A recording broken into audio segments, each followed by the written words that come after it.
Благодарам. Почитувани граѓани, почитувани медиуми, секоја изјава на Зоран Заев нов бисер. Највисоката инстанца на Соединетите Американски држави во свој извештај тврди дека криминалот и корупцијата во владата се на највисоко ниво и им попречуваат на бизнисот во Република Македонија.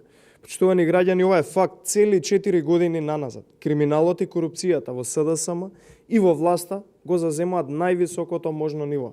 И кога Зоран Заев вели дека нема криминал и корупција во највисоките ешалони, со тоа им се смее во лице на Стейт Департментот и на граѓаните кои секојдневно го гледаат криминалот.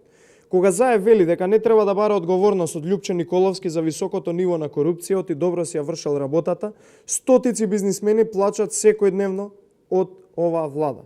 Да подсетиме дека и правосудните органи и антикорупцијската комисија се партиски испостави на СДСМ и Заев, кои само работат под негов диктат и спроведуваат партиски нарачки. Нема ниту еден случај сведен до самиот крај каде што одговарал некој од власта за било каков направен криминал. Ваква недоветност и вакво лажење од страна на премиер до сега не е видено никаде. Замислете, Драги Рашковски, кој му беше генерален секретар на влада на Заев, обвинет за висока корупција и криминал, Заев да вели дека не е прв ешалон.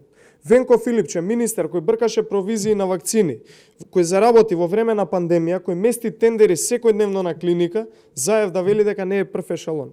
Криминалот во МВР, каде што директно е одговорен Оливер Спасовски, кој што дели лични карти, пасоши и се останато на криминалци и наркобосови, Зоран Заев да вели дека и овој човек не е прв ешалон.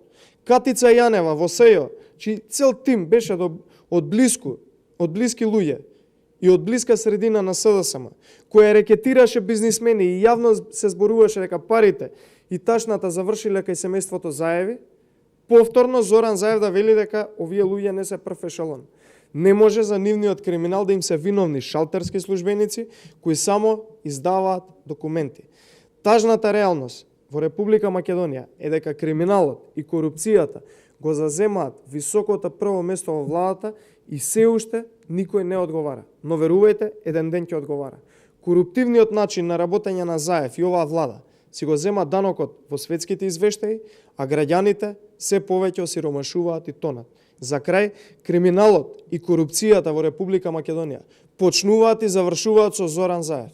Благодарам, сега би сакал да одговорам на две прашања кои што пристигнаа од националниот медиум МТВ.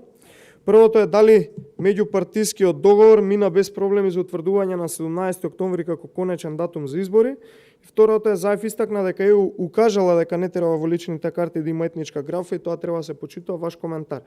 Најпрвен за датумот 17 октомври како датум дедициран за локалните избори, мораме да потенцираме дека тука нема потреба од меѓупартиски договори, останати состаноци и преговарања, бидејќи сите како ВМРО ДПМН, како СДСМ, така институциите треба да го почитуваат единствено законот, а законот налага дека 17 октомври е датумот за локалните избори, така да тоа е одговор на првото прашање. Во однос на второто прашање би сакал само да потенцирам дека многу пати Зоран Заев се што изјавил излажал, но еве да не се фокусираме на тоа. Можам само да потенцирам дека и европското знаменце на законот за марихуана и канабис кој што сака го протне Зоран Заев за да се збогати неговата фамилија и неговите најблиски во семејството, не се европска препорака, односно препорака на Европската унија и приоритет за да има европско знаменце во собранието, па Зоран Заев сепак